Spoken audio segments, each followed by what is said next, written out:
அண்மைச் செய்தியை பார்த்து வருகிறோம். கோவை மருதமலையில் தனியார் தான மண்டபத்தில் வைத்திருந்த 2.5 அடி வெள்ளியால் செய்யப்பட்ட வேல் திருடு போயிருக்கிறது. அது குறித்தான காட்சிகளையும் உடன் பார்த்து வருகிறோம். இது குறித்த விவரங்களோடு இணைகிறார் எமது செய்தியாளர் பரிமளா. அந்த வேல் திருடு போயிருக்கிறது, யார் திருடினார்கள் என்று தகவல் ஏதேனும் தெரிய வந்திருக்கிறதா? போலீசாரின் விசாரணை எந்த அளவு இருக்கிறது?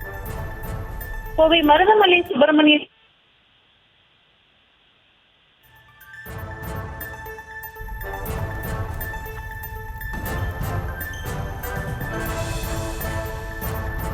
கோவை மாவட்டம் மருதமலையில் தியான மண்டபத்தில் வைக்கப்பட்டிருந்த வேல் திருடு போயிருக்கிறது. மருதமலை அடிவாரத்தில் உள்ள தனியார் தியான மண்டபத்தின் முன்பு வைக்கப்பட்டிருந்த வேல் திருடு போயிருக்கிறது.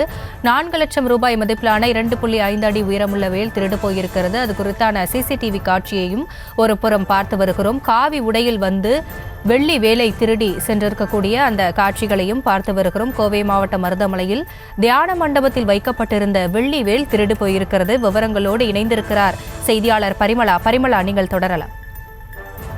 கோவை மருதமலை சுப்பிரமணிய சுவாமி கோவிலில் வெள்ளி வேல் திருடப்பட்ட சம்பவம் கோவையில் பரபரப்பை ஏற்படுத்தி இருக்கிறது. சாமியார் வேடத்தில் வந்த திருடன் அந்த திருடி செல்லக்கூடிய சிசிடிவி காட்சிகளும் வெளியாகி இருக்கிறது. நாளைய தினம் கும்பாபிஷேகத்தை ஒட்டி கோவிலில் பலத்த பாதுகாப்பையும் மீறி பட்ட பகலில் அந்த வேலானது திருடப்பட்ட சம்பவம் கோவையில் அதிர்ச்சியையும் ஏற்படுத்தி இருக்கிறது.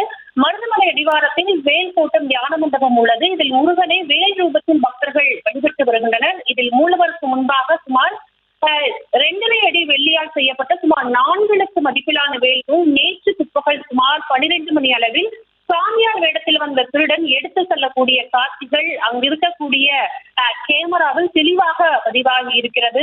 நாளை நடைபெற உள்ள கும்பாபிஷேகத்திற்காக காவல்துறையினர் பலத்த பாதுகாப்பு போடப்பட்டிருக்கக்கூடிய சூழலில் பலத்த போலீஸ் பாதுகாப்பையும் மீறி பட்ட பகலில் மருதமலையில் கோவிலில் திருடி சென்றுள்ள சம்பவம் அதிர்ச்சியை ஏற்படுத்தி இருக்கிறது. சிசிடிவி காட்சிகளை கைப்பற்றி வடமலை காவல்துறையினர் வழக்கு பதிவு செய்து விசாரணை மேற்கொண்டு வருகின்றனர். சாமியார் வேடத்தில் வந்த நபர் யார் என்றும் விசாரணையானது துரிதப்படுத்தப்பட்டிருக்கிறது.